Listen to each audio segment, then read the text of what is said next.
Bienvenue sur Parlons de votre mental, le rendez-vous pour venir booster vos ressources psychologiques et votre mindset en écoutant des invités inspirants chaque semaine. Vous souhaitez être performant dans vos réalisations personnelles, professionnelles, tout en étant bien dans vos baskets? Nos invités de la saison 3 nous partageront comment ils font pour développer leur confiance en eux, leur motivation au quotidien, leurs méthodes pour gérer les échecs, la pression, le stress. Ils témoignent sur leur capacité de résilience et leur détermination pour toujours aller plus loin, plus haut, en restant positif. Abonnez-vous, ce podcast va devenir votre vitamine pour vous doper vous aussi à vous dépasser pour réaliser vos rêves. Et si nous découvrions notre invité du jour? Bonne écoute à toutes et à tous.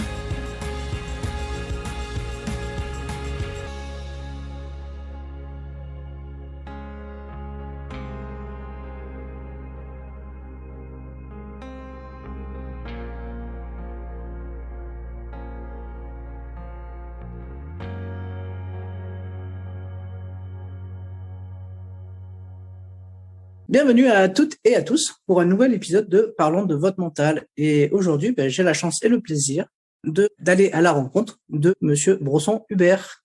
Bonjour. Bonjour. Alors, je suis vraiment ravi de pouvoir vous accueillir du coup sur le podcast. Et en plus, vous travaillez en tout cas dans quelque chose qui m'anime et dans lequel je suis passionné, c'est les médias, la communication. Donc, vous êtes président du groupe A-Radio Group, si je me trompe pas, depuis 4 ans, si je me suis bien renseigné. C'est ça, 2018 exactement. Voilà. Et du coup, le concept, c'est du coup la création de contenu éditorial pour des marques et des institutions. Exactement. Sur le média radio, sur le support radio, à travers des formats longs, ce qu'on appelle des formats longs en 1 minute, sous forme d'interview. Donc le même exercice que nous faisons actuellement. Voilà. Donc je me suis aussi du coup intéressé à votre groupe et à vos projets parce que du coup vous avez une nouvelle, vous avez annoncé il y a pas longtemps sur le fait de lancer Valeurs Sport. Exactement. Du coup, c'est une nouvelle chronique radio qui est dédiée aux valeurs du sport et qui va, en dire avec la déclinaison des Jeux Olympiques qui arrivent bientôt, qui est dans l'air du temps, on va dire. Mais si vous voulez en dire un petit peu quelques mots, ça peut être bien avant de commencer l'interview. Avec plaisir. Donc l'idée de Valeurs Sport nous est venue de l'envie de comprendre quels étaient les ressorts entre guillemets des annonceurs qui s'impliquaient aussi bien financièrement que idéologiquement parlant dans toutes les activités sportives, notamment les grandes échéances, les grandes compétitions, mais pas que, aussi à travers la personnalité de certains athlètes. Donc justement, nous, ce qui nous intéressait, c'était de comprendre pourquoi cette implication, qu'est-ce qu'ils recherchaient et finalement, dans la globalité des pratiques sportives, qu'est-ce qui était une richesse pour les entreprises qui n'étaient pas à la base issues du sport et qu'est-ce qu'elles recherchaient. Et l'idée aussi, c'est d'aller un peu plus loin. C'est pas uniquement ce que l'annonceur apporte au sport ou aux sportifs ou à la pratique, mais finalement, qu'est-ce que ce sport ou qu'est-ce que ce sportif, qui peut être sous contrat ou sous sponsor, qu'est-ce qu'il apporte finalement aux équipes de l'entreprise et de l'annonceur qui collaborent à cette aventure sportive avec lui. Ok. Et puis du coup, vous avez du coup en la personne de Thomas Glavieux-Moreau, du coup, un animateur pour du coup cette chronique. Exactement. C'est tout de suite dit dès lors qu'on a commencé à constituer l'émission et la chronique, il nous fallait un animateur crédible, pèse dans ce milieu-là et qui soit à la fois jeune et qui représente l'avenir. Et par des connaissances, on a rencontré Thomas et effectivement le feeling est bien passé et on avance avec lui. Bon, super. En tout cas, ça envisage de belles choses. Du coup, en tout cas, pour le sport, pour les valeurs du sport, pour les Jeux Olympiques qui arrivent. Et voilà. Du coup, on pourra écouter Valeurs Sport sur quelle radio? Alors, en fait, nous, on travaille bien évidemment au plus près avec nos annonceurs et ensuite, en fonction des cibles et des messages que l'on souhaite faire passer, on fait un media planning. C'est-à-dire qu'en fait, on sélectionne des stations, sachant que nous, en France, on travaille avec toutes les stations de radio. Donc, ce qu'on appelle les généralistes, que vous connaissez tous, les musicales, enfin, tout ce qui, entre guillemets, constitue le paysage radio en France. Ok, c'est super. En tout cas, c'est une bonne chose. Alors, quand on commence le podcast, généralement, un petit peu le warm-up, c'est de faire un petit portrait chinois de mon invité, et ensuite, après, on rentre plus dans la dominante du mental. Donc, si vous êtes d'accord avec ça, on peut commencer par votre petit portrait chinois, et ensuite, on ira introspecter votre parcours, votre mental, et tout ce qui s'en suivra. Vous êtes OK? Je vous écoute. Allez, c'est parti. Si vous deviez être une couleur, quelle couleur seriez-vous? Le rouge. Alors pourquoi vous choisiriez le rouge? Parce que je trouve que c'est une couleur vive qui représente beaucoup de choses pour moi. C'est la vie, c'est le sang. Le sang, c'est ce qui véhicule tout ce dont on a besoin pour être vivant. C'est une couleur que j'ai toujours appréciée. Si vous étiez à un moment de la journée, quel moment de la journée seriez-vous? Le matin, Pourquoi le matin? parce que j'ai été éduqué par un père qui m'a toujours dit que l'avenir appartenait aux gens qui se levaient tôt. Ah, je l'ai entendu régulièrement, moi aussi, celle-là. C'est vrai, c'est vrai. Si vous deviez citer un livre qui vous a inspiré ou qui vous inspire encore, ce serait lequel? J'en ai un livre qui m'a inspiré, qui m'inspire encore. Des livres, beaucoup de livres sur des histoires, entre guillemets, des récits réels et authentiques de soit d'entrepreneurs, soit de sportifs, mais honnêtement plus d'entrepreneurs. Est-ce qu'il y a une citation qui vous accompagne au quotidien? Oui, le meilleur reste à venir. Si vous étiez une qualité, quelle serait cette qualité? Fidélité. Quel est votre principal trait de caractère? Accrocheur. Est-ce que vous écoutez des podcasts? Pas beaucoup depuis quelques temps. J'ai pas le temps. Est-ce que vous en avez écouté alors? Oui. Si vous deviez en citer quelques-uns qui vous inspirent, que vous aimez écouter, ça serait lesquels? Alors, je suis pas très, moi, très honnêtement, au niveau des podcasts, j'ai plutôt tendance à écouter ce que mes amis me poussent et m'envoient. Donc, je les écoute à la volée. De là à vous dire, c'est tel, y a pas de, je suis pas dans une veine, entre guillemets, avec soit un animateur, soit un secteur en particulier. J'en écoute souvent suite à ce que mes amis me poussent. Ok. Et lequel vous a le plus inspiré? Ça peut être sur des hommes politiques, ça peut être sur des entrepreneurs. J'écoute dans ce type de format, je peux écouter du Thinkerview, je peux écouter tout un tas de choses comme ça, donc qui sont plutôt des formats un petit peu plus longs en termes de podcast. Mais je suis pas le bon client pour cette réponse, pour vous donner vraiment spécifiquement. Alors du coup, vous en avez écouté, du coup, lequel vous a le plus marqué? Dans les derniers que j'ai écoutés, c'était un témoignage sur la situation économique depuis la guerre en Ukraine, et au moment où je vous le dis, je suis en train de chercher s'il y a un titre parce que l'invité, je vous avoue, je ne me rappelle plus de son nom. Je vous le retrouverai, si vous voulez, je vous en ferai part. Avec plaisir. Oui. Si vous deviez me citer une personnalité sportive qui vous inspire? Zidane. Alors par rapport pas par rapport à ce que les trois quarts des gens pourraient vous dire. Ce que j'ai adoré chez lui, c'est un peu anticonformiste et c'est pas très politiquement correct, mais j'ai trouvé ça puissant, coup de tête qu'il a mis, parce que quelque part il a joué, ça aurait pas été lui, sa carrière était finie, et comme c'était lui, c'est passé. Et ça, pour moi, c'était synonyme qu'il y avait quelque chose chez ce garçon qui était au-delà de tout ce que les sanctions médiatiques pouvaient faire ou admettre ou ne pas admettre. Vous savez que du coup, mon podcast parle de mental. Si vous deviez choisir une personnalité que vous aimeriez entendre parler de son mental dans mon podcast, ça serait? Il y a un homme que j'aimerais bien entendre. C'est un peu pareil, j'enfonce des portes ouvertes parce que c'est pas un inconnu, mais c'est Bernard Arnault. Parce que très souvent, alors moi j'ai une fâcheuse tendance un peu à prendre les choses à contre-pied. On entend sur lui que des choses qui sont globalement, j'allais dire, pas très intéressantes en termes de psychologie, de dire que c'est la première fortune du monde, ça apporte rien. Par contre, de savoir comment on vit avec ça, comment on se met à l'abri des coups tel qu'il le fait, alors que des gens qui sont bien moins exposés, entre guillemets, financièrement ou en termes de réussite, prennent des coups à longueur de journée. Lui, ça passe au-dessus, au-dessous, à côté, mais en tout cas, ça ne l'atteint jamais. Et ça m'intéresserait de savoir mentalement comment il fait pour soutenir cette charge, assurer son quotidien d'homme, parce qu'à ces niveaux-là, il y a des problèmes de confiance. Avoir confiance aux gens quand on pèse autant, c'est compliqué. Avoir confiance aux gens quand on a autant de responsabilités, c'est compliqué. Éduquer ses enfants dans ce contexte-là, c'est compliqué, contrairement à ce que les gens pensent. L'argent ne fait pas tout, loin de là. Quand on arrive à des niveaux comme ça, je pense que ça dérègle beaucoup de choses. Et je trouve qu'il s'en sort plutôt bien. Bon, vous me donnez un grand challenge à venir. Essayez d'aller avoir une interview. Votre podcast, il va grimper. Ok. Alors, on va parler un peu de votre parcours maintenant. Qu'est-ce qui vous inspire votre parcours? Est-ce que vous pouvez nous le décrire un petit peu? Alors c'est compliqué pour moi parce que, comme je vous le disais, comme ma philosophie, c'est que le meilleur reste à venir. Je me retourne rarement sur ce que j'ai fait auparavant et du coup, ce que j'ai fait pour moi ne constitue pas une richesse plus que ça. C'est des passages et j'essaie toujours de regarder ce que je peux apprendre dans le futur et comment je vais le faire et ce que je vais le faire différemment surtout parce que c'est ça qui est intéressant. Moi, je suis autodidacte à la base, donc j'ai juste un baccalauréat assez généraliste et pas très valorisant pour tout vous dire. Et suite à ça, j'ai toujours voulu entreprendre depuis que j'ai 14-15 ans. J'ai toujours perçu ma vie professionnelle à travers l'entrepreneuriat, surtout pour une forme de liberté, mais qui n'en est jamais vraiment une, puisque de toute façon, soit on a un patron, soit on a un banquier, soit on a des actionnaires, mais on n'est jamais tout seul comme ça, j'allais dire, les mains libres. Non, non, on a quelqu'un à qui on doit rendre des comptes, donc c'est pas tellement ça.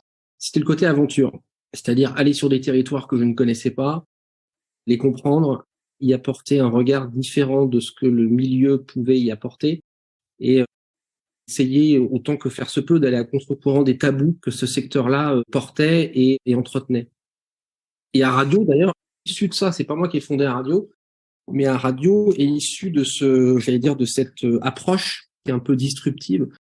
L'idée étant d'avoir un format, nous on appelle ça un format long, puisque c'est un format 1 minute, et que le référentiel de publicitaire est de 30 secondes. Et donc, au tout début de la radio, c'était un format de 2 minutes. C'était très, très long et c'était quelque chose de jamais vu. Et c'est ça qui a créé, entre guillemets, la nouveauté. Et je serais tenté de vous dire que les acteurs de l'époque pouvaient le faire. Ils l'ont pas fait par tabou. Ça ne se faisait pas. C'était trop long, c'était trop cher, c'était pas calibré, c'était pas l'habitude. Et le fondateur de la radio a décidé de le faire et ça a fonctionné. Alors, ça a été réduit après avec le temps, puisque il y a des histoires de délais, de prix qui se sont adaptés, mais en tout cas, la force de la radio, c'est d'être sur un format qui n'est pas un format classique. Ok, super. En tout cas, j'aime beaucoup le concept et du coup, comme je suis fan de communication, du coup, je suis heureux en tout cas de pouvoir investir un peu plus ce monde de la radio. De quoi vous êtes quand même si vous me dites que vous retournez pas sur le passé, vous avez quand même certainement des satisfactions. Quelles sont-elles? Je pense qu'il y a une satisfaction qui est commune à tous ceux qui ont des parcours un peu atypiques, c'est de se dire qu'on n'avait pas forcément une trajectoire qui devait nous amener là, et effectivement de se dire je suis parti de ce point et aujourd'hui j'en suis là et j'espère que demain je serai ailleurs et après-demain encore ailleurs. Alors, quand je dis ailleurs, c'est peut-être sur le même territoire, mais dans une autre configuration et avec une progression. C'est ça qui est intéressant, effectivement. Moi, je suis passé par tout un tas de secteurs, la restauration, la parfumerie, la coloration capillaire, la haute couture, la défibrillation. J'ai une société où on vendait des défibrillateurs. J'ai fourni du matériel médical en Afrique pour l'organisation de la CAN, de la Coupe d'Afrique des Nations de football. Et puis ensuite à Radio. Et depuis maintenant 1 an et demi, j'ai racheté une société qui fait du e-commerce dans les pièces détachées d'électroménager. Je me diversifie, je continue la progression. Si je vous dis rendre possible l'impossible au prisme de votre parcours, est-ce que ça fait écho ou pas? Bien sûr. Tout ce qui est possible n'a pas d'intérêt, globalement. C'est déjà fait. Ce qui est possible est déjà fait. Ce qui est impossible est en cours. Et pour les miracles, il faut attendre un peu. Ok. Alors, on va parler de mental. Si vous deviez le définir, le mot mental, vous le définiriez comment? Je pense que le mental, pour moi, c'est le carburant pour avancer. Si vous n'avez pas de mental, globalement, vous passez votre temps à vous heurter à tout ce qui concerne le manque de mental, c'est-à-dire le doute, une sensibilité trop importante et qui vous bloque. Donc, il faut avoir le mental, il faut savoir où on va, il faut avoir un cap, le garder et quoi qu'il arrive, ne pas sortir de ce cap et avancer. Ça s'entretient. C'est vraiment un truc de sportif, le mental. Il faut s'entraîner, il faut le mettre à mal, il faut le reconceptualiser en cours de bataille, je serais tenté de vous dire, mais c'est un travail de sportif, le mental, ouais. Ok, alors moi je considère toujours les entrepreneurs comme des grands athlètes.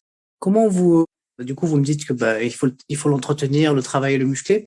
Comment vous vous y prenez vous pour travailler le vôtre? Par la comparaison.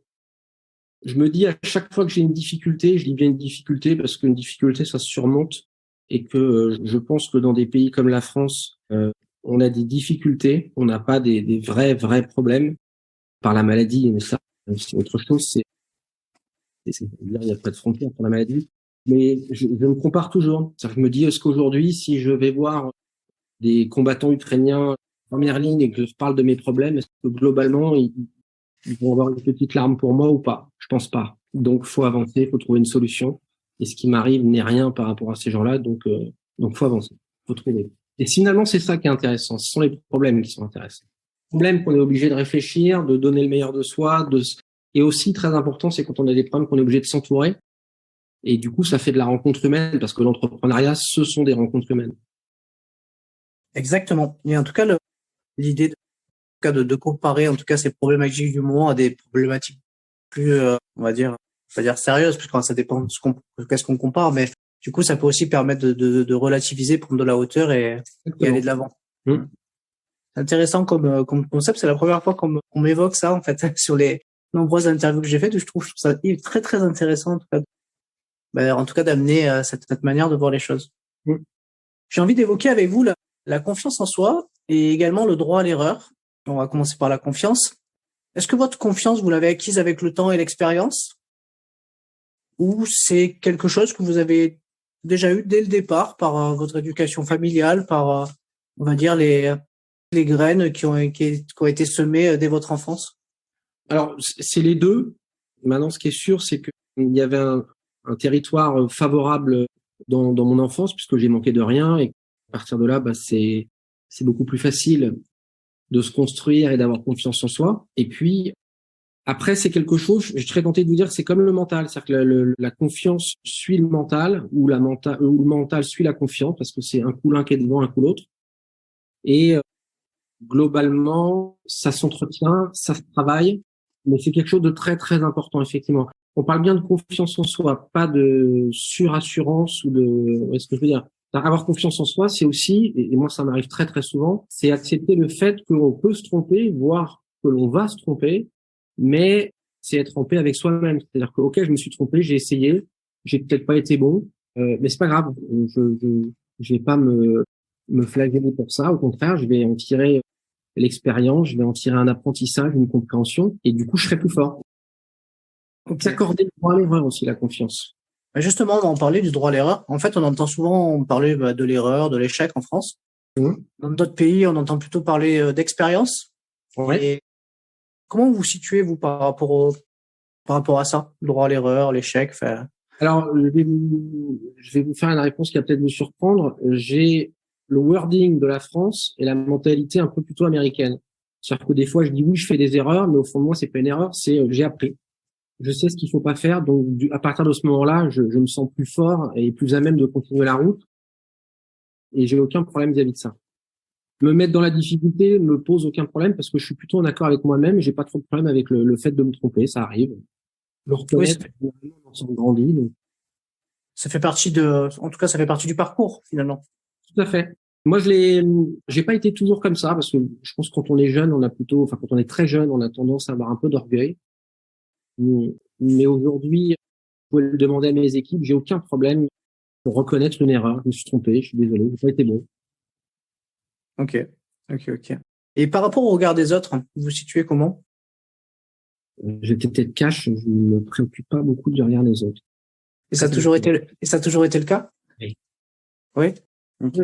C'est-à-dire qu'il y a quelque chose qui est très français, c'est quand vous n'avez pas fait d'études, que vous n'êtes pas formaté, dans un secteur d'activité, globalement, de toute façon, vous n'êtes rien. Donc, partant de ce postulat, on peut pas tomber puisqu'on vous place déjà en bas. Donc, vous faites votre bonhomme de chemin. Vous êtes assez souvent pas légitime sur ce que vous êtes en train de faire. Et finalement, la seule chose qui vous rend légitime, c'est d'y arriver, de le faire bien. Et puis, finalement, au bout d'un moment, vous êtes reconnu en tant que tel. Et puis voilà. Mais j'ai pas de problème sur le fait que les gens regardent ou pas, ou bien ou mal. Oui, en fait, vous tracez votre chemin. Ce qui me semble être intéressant. Vous connaissez bien le tennis. Est-ce que Michael Chang, il a eu honte de faire son service à la cuillère ou pas? Je sais pas. Ouais, je pense pas. Je pense que c'était une stratégie bien élaborée et qui a fait bugger l'handle. Exactement. qui l'a fait bugger. Là où beaucoup d'autres se seraient rendus compte, parce que moi j'y connais pas grand-chose en tennis, mais j'avais cru comprendre ce jour-là qu'il y avait d'abord, il y avait plusieurs paramètres. Il y avait la fatigue, le doute, etc. Je pense qu'il y a beaucoup de tennisman qui auraient continué de jouer de manière classique et qui auraient perdu avec les honneurs de manière classique. Lui, il s'est dit, bon, je vais tenter. Et on parle encore de lui pour ça. C'est ça qui est fort. Ah ouais, non, c'est clair. C'est clair que c'est très, très fort. Dans un de mes podcasts, ça me fait penser à Monsieur Chéry, en fait, qui à cette époque-là était le représentant France pour Reebok et qui du coup fournissait Michael Chang avec les petites étiquettes. Et il m'avait raconté un peu cette anecdote pendant le tournoi. En fait, le fournisseur américain leur avait fourni des t-shirts, mais seulement les badges n'étaient pas à la dimension réglementaire et qu'ils avaient ils avaient pas pu faire autrement que de défaire dans une nuit toutes les étiquettes à la main et de tout refaire. Du coup, ils avaient pas de couturière et du coup, ils avaient dû tout reprendre à la main en une soirée pour que Michael Chang ait ses t-shirts le lendemain à la bonne dimension. Ça m'évoque cet épisode incroyable avec plein d'anecdotes par rapport au tournoi. Bon, finalement, ne pas être formaté, finalement, c'est une chance.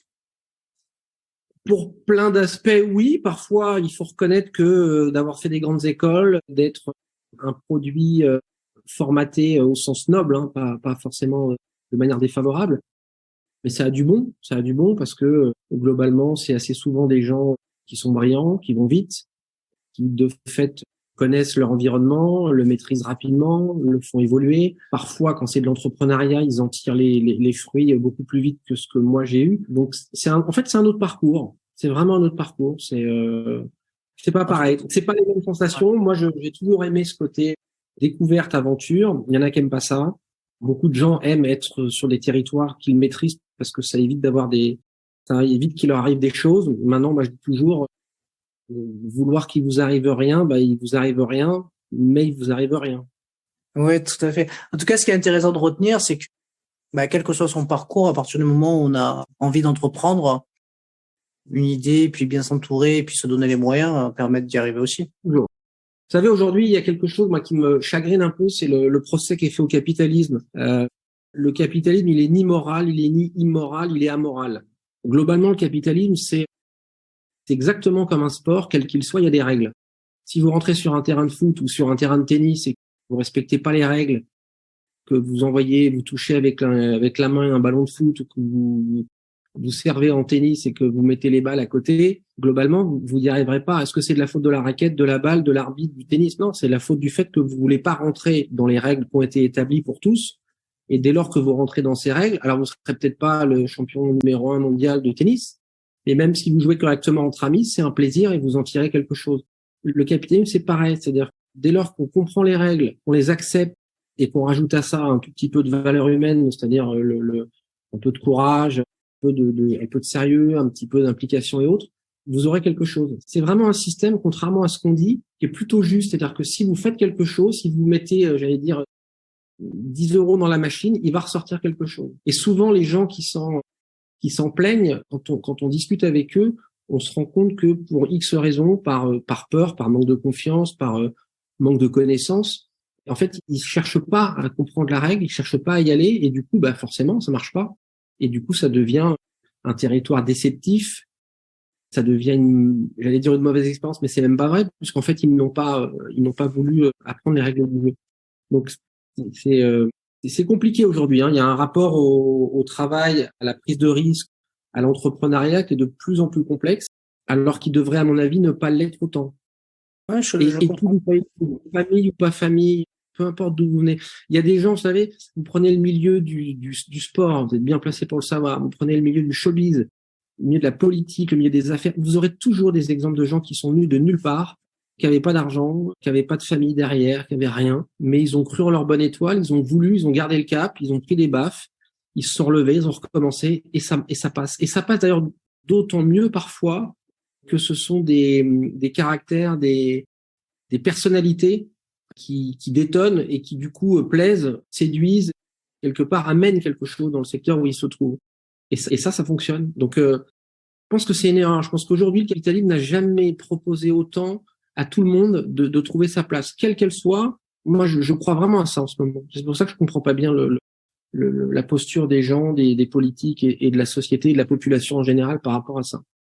Alors après, moi, de ce que je peux en voir et le fait de rencontrer quand même beaucoup de gens, il y a beaucoup de gens, au contraire, qui ont quitté énormément leur emploi pour se lancer dans en tout cas en tant que solo-entrepreneur ou entrepreneur, chef d'entreprise, pour finalement être alignés avec des passions qu'ils avaient, des compétences qu'ils avaient, mais qu'ils avaient laissées de côté et qui sont réapparus pendant le Covid parce qu'ils tournaient en rond et finalement, ils sont redécouverts finalement à travers ce moment-là où ils ont eu ce temps d'introspecter sur eux-mêmes pour se dire, qu'est-ce que j'ai envie de faire après, si ça redémarre. Je pense que ça a été aussi une période propice à la réflexion.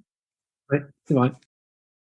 Justement, on va parler de réflexion, mais on va aller sur le côté motivation. Est-ce que vous avez des tips pour vous motiver, vous challenger dans vos projets, dans la diversification aussi de vos projets, puisqu'il y en a plusieurs, et pour toujours finalement toujours avoir la banane et aller de l'avant?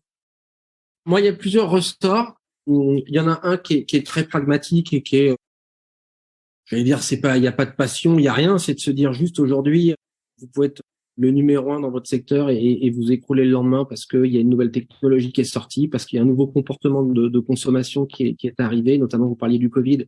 Le Covid a vraiment perturbé et modifié complètement les comportements de consommation. Et on le voit d'ailleurs dans la distribution de tout ce qui est textile, vêtements et autres est assez perturbé.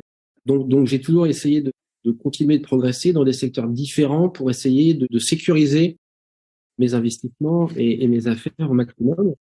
Après, il y a ce que je vous disais en préambule, c'est-à-dire découvrir un secteur, c'est découvrir des gens, des nouvelles personnes, c'est découvrir des mentalités, c'est découvrir des freins, des accélérateurs, et essayer de se glisser dans ce nouvel écosystème et de progresser. Donc ça, c'est un vrai plaisir pour le coup. Après, votre question, c'était comment je trouve entre guillemets de la motivation pour continuer d'avancer. Ouais, continuer de toujours aller de l'avant. Ouais, voilà, avec toute la diversification en tout cas des projets que vous avez. Après, moi, je sais pas si c'est naturel, mais tous les matins quand je me lève, je suis content. Quoi qu'il arrive, je suis content parce qu'il va se passer quelque chose, parce que le soleil se lève, parce que je vais retrouver des gens que j'aime bien avec qui je travaille, parce que je vais être confronté à des difficultés qu'il va falloir creuser et faire en sorte, avec le peu d'intelligence dont je suis pourvu, de trouver des solutions, de m'entourer de gens qui en auront d'autres. Et ça, c'est super plaisant d'arriver le soir et de se dire qu'on a réussi à passer cette journée de plus, qu'on a construit, on a consolidé, on a partagé. Ça, c'est quelque chose qui me motivera toujours. Si je synthétise, c'est une positive attitude chaque matin et jusqu'à la fin de la journée, quoi. Oui, ouais, c'est ça, mais faut pas y voir un côté béatitude.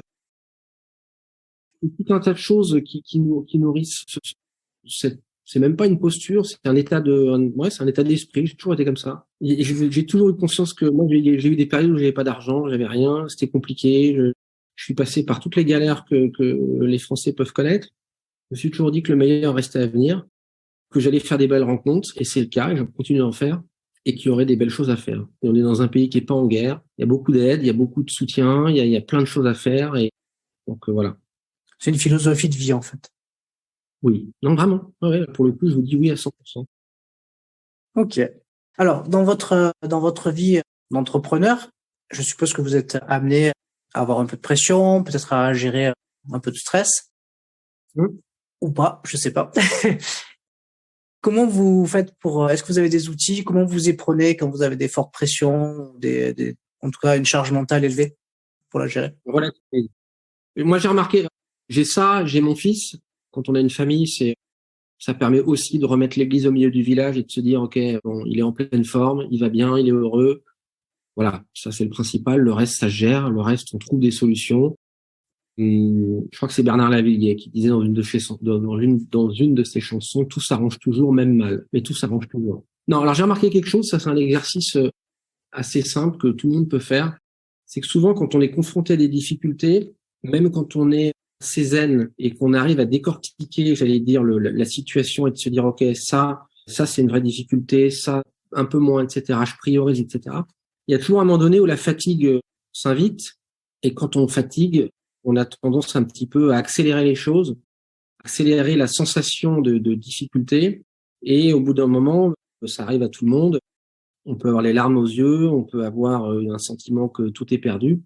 Et quand on est à ce moment-là, moi j'ai compris très tôt qu'en fait, il y a à peu près 30% de la charge qui est artificielle. C'est-à-dire que si vous vous posez, vous regardez par la fenêtre, vous dites je suis en bonne santé, tout va bien, globalement j'ai un vrai gros problème mais je vais le gérer. Si vous revenez à ce niveau-là de zénitude, vous allez vous rendre compte que ce qui vous paraissait insurmontable 2 minutes avant, il y en a 30%, c'est le fruit, la construction d'un stress qui est issu d'une fatigue, et du coup, on grossit ça de 5%, ça de 2%, ça de 10%, et au bout d'un moment, on a un truc énorme, monstrueux, alors qu'en fait, il y en a 30% qu'on peut mettre à la poubelle, et puis quand on revient, on se dit factuellement, quel est le problème? Ok, c'est ça. Je vais faire ça aujourd'hui. Demain est un autre jour, donc c'est pas la peine de se dire et demain il va se passer ça, et samedi il y aura ça, et lundi, non, on est lundi, ok, qu'est-ce que je peux faire lundi par rapport à ce problème-là? Ça, je le fais. À partir de là, passera demain, je le ferai demain. Vous voyez ce que je veux dire?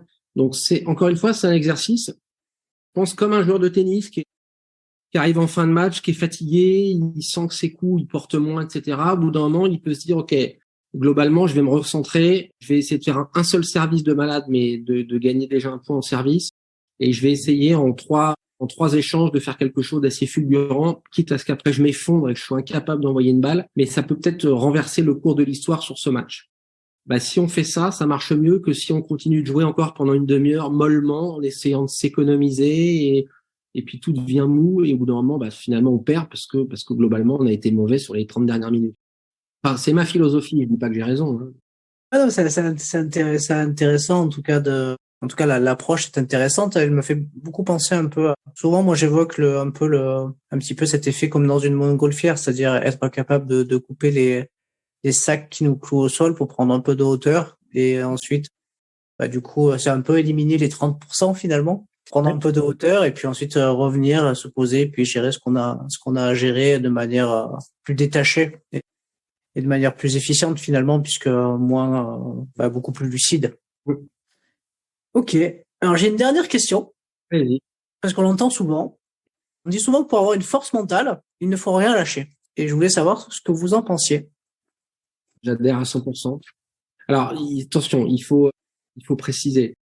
Quand vous êtes dans une situation où globalement vous avez analysé, c'est-à-dire les fondamentaux, et que vous vous dites, enfin, vous rentrez sur un court de tennis, vous êtes en pantalon, vous n'avez pas de raquette, bon, globalement, vous pouvez ressortir. Je veux dire, vous avez peu de chances de réussir à faire un match d'1 heure. Ça va être compliqué.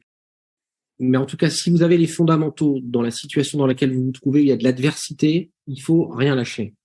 Pour plein de raisons. La première, c'est que si vous estimez être normalement équipé, armé, si vous mettez la quantité de travail, si vous mettez tout le sérieux dont vous disposez, toute la volonté que vous avez, il y a un moment donné, ça va passer. Ça va passer parce que tous ces fondamentaux, au bout d'un moment, vont s'aligner d'une manière ou d'une autre. Peut-être qu'en face, c'est un concurrent, peu importe, c'est un marché qui est compliqué. Et au bout d'un moment, ça va porter ses fruits. Et puis, il y a un deuxième aspect qui est quand même intéressant, même si on peut pas en faire un modèle, mais c'est qu'il peut y avoir un coup de chance. Il peut y avoir un coup de chance. Enfin, je veux dire, vous pouvez commencer une compétition sportive, globalement sur le papier, vous êtes sûr de perdre, pas de bol. En face, il y a le meilleur joueur qui se blesse, il y a un tournement de situation, il y a un doute qui s'installe et vous gagnez. Donc, ça me fait penser au dernier match de l'Olympique de Marseille.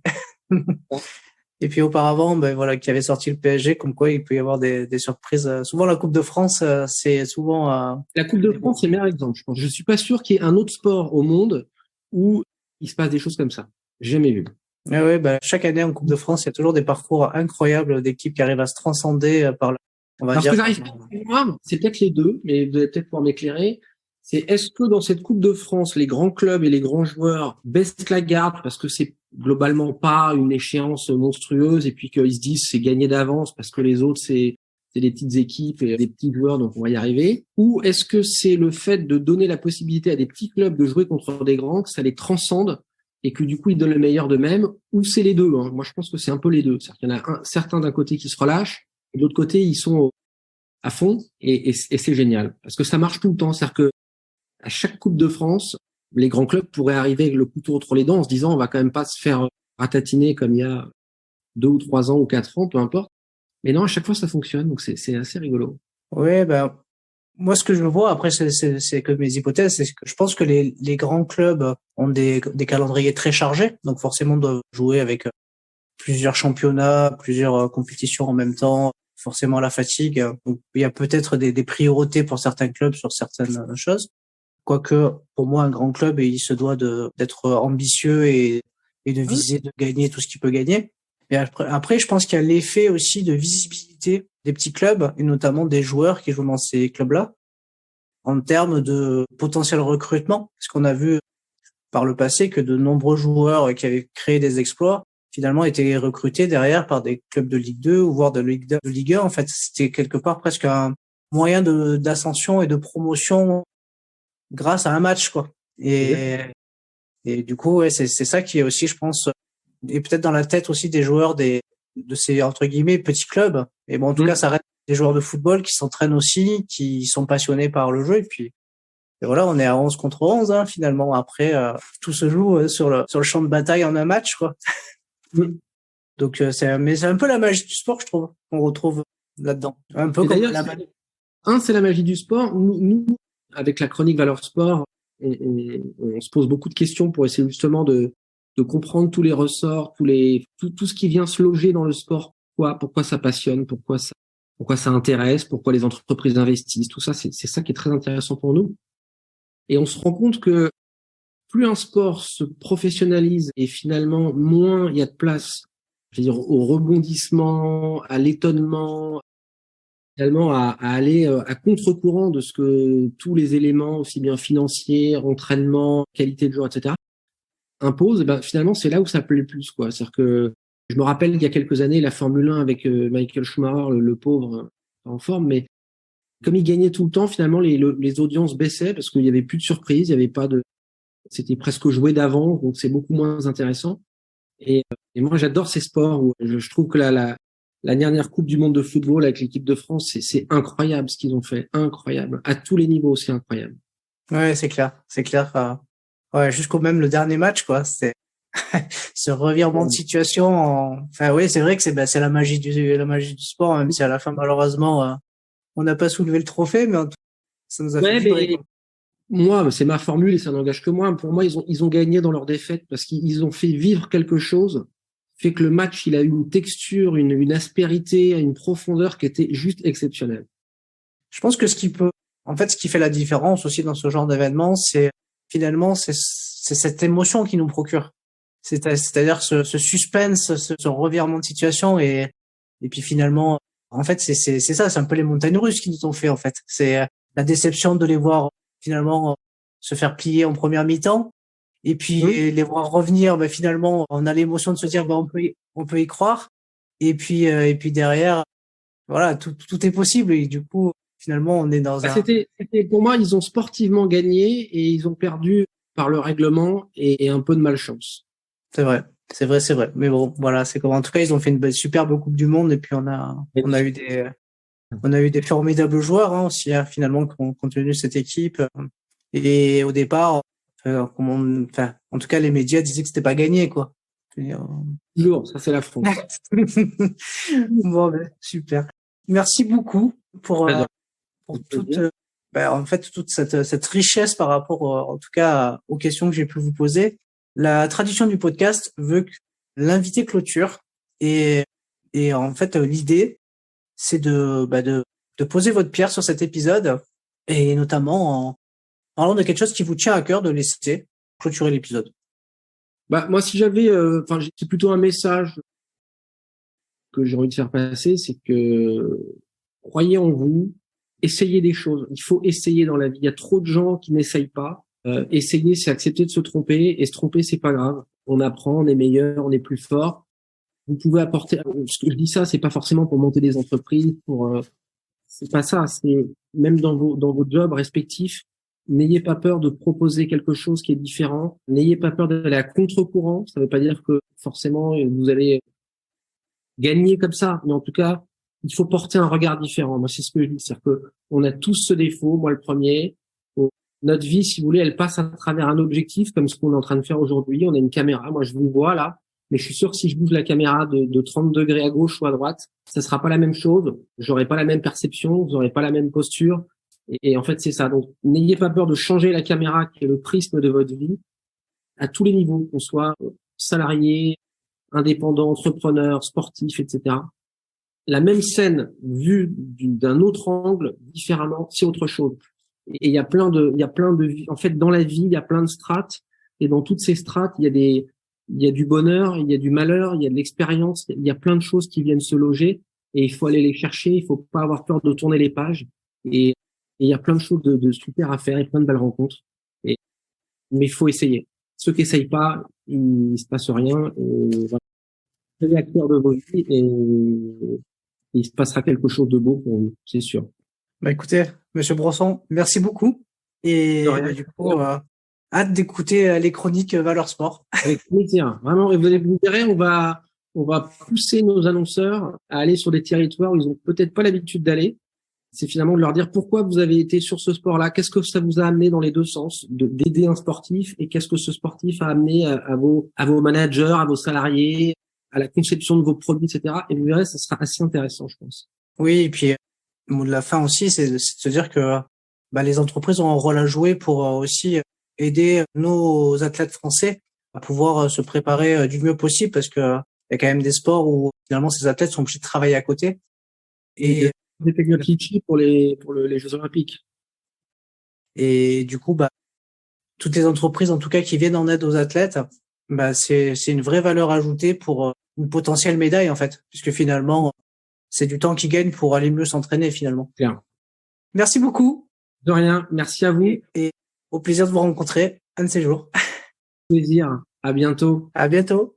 Merci. Au revoir. Merci à vous. Si cet épisode t'a plu, tu peux le partager en me taguant ou en lui laissant 5 étoiles sur Apple Podcast. Tu pourras aussi être tiré au sort pour gagner un test HomeSat pour évaluer tes qualités mentales.